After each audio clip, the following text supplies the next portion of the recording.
Student athletes are getting their chance to play again, fans are still not allowed to watch. Now a petition is growing to let fans back in the stands. One high school athlete that signed the petition joins us next.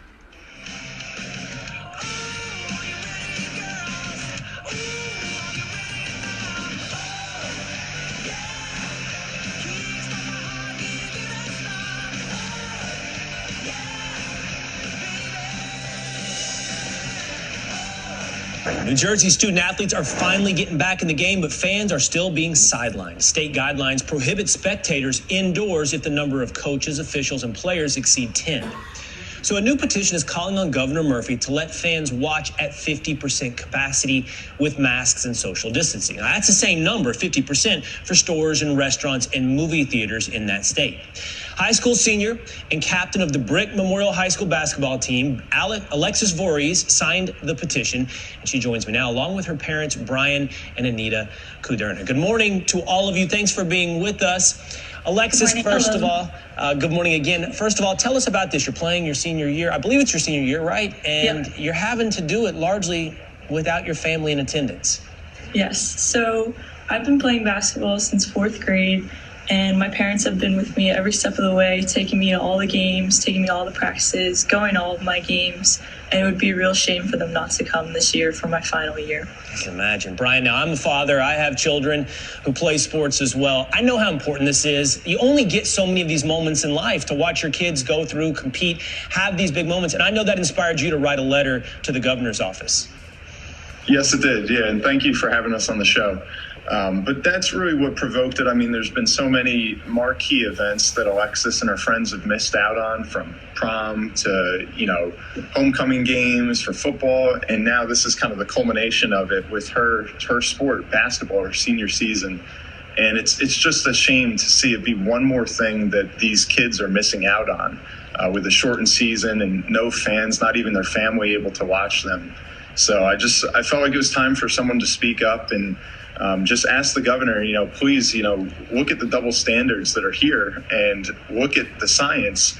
I think having 20 to 30 parents, spaced out inside of the biggest room in a school, the gymnasium, I think that's reasonable. I think that that's something that can be done safely. And Brian, did you hear back from the governor's office to the letter you sent in? So unfortunately, I have not. I shared that with our senators, our sheriff, even our local mayor.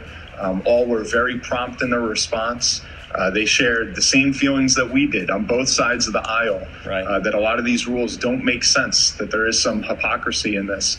And, they brought it to the governor. They assured me it was on his desk. They spoke with his chief of staff.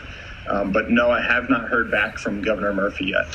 The governor's office has released a statement. They said the following: Governor Murphy has repeatedly emphasized the importance of allowing science, data, and the facts to guide decision-making and key strategies during the pandemic. The administration continues to review all relevant science and data, and when appropriate, will responsibly raise indoor gathering limits, which is currently set at 10 people with limited exceptions. Anita, there's two sides to this. There's the sort of rational, logical side, which is let's follow science. Let's look at what other indoor activities are allowed to do. And then there's the emotional, which we touched on in the beginning, which is I wanted to see your daughter go through this important time in life. It seems like both are leading in your direction. Let us watch Alexis play. Exactly. It's frustrating, to see, when you're driving around, even going into public places and they're buzzing with people. And you even see area schools opening up around us, and we remain hybrid. So we're just asking, this is just a small request, just have a couple of parents come and see their children play. And this would be sort of like a baby step towards that goal. I am guilty of sometimes getting obsessive about this. Like I'm not at practice. I asked my wife, send me some pictures. I'd love to see some videos. I want to see everything that happens. I can't imagine missing games. I can feel for you, as many parents I'm sure watching do. So Alexis, before we go then, why don't you just tell us, how's the season going, both for the team and for yourself? We don't get to see it. Unfortunately, your parents don't either. Just give us an update. How's the team doing? Right now we're coming back from quarantine, and and the practices have been difficult in a way because we had to do it virtually and we had to go over the plays. And our first game is on Saturday, and we haven't had a scrimmage yet to practice before the game. So it's going to be a little difficult, but I think it's going to go pretty well. Well, hopefully the other team's getting limited practices by the same restrictions you are. So hopefully everybody will be on the same playing field. All right. Practice. Pete's very upset. It's practice. Yeah. Actually, my kids do that too, man. Through Zoom sometimes. It's crazy. All right. Alexis, Brian, and Anita, thank you so much for your time. Yeah, thank you for having us. All right. Best of luck this season.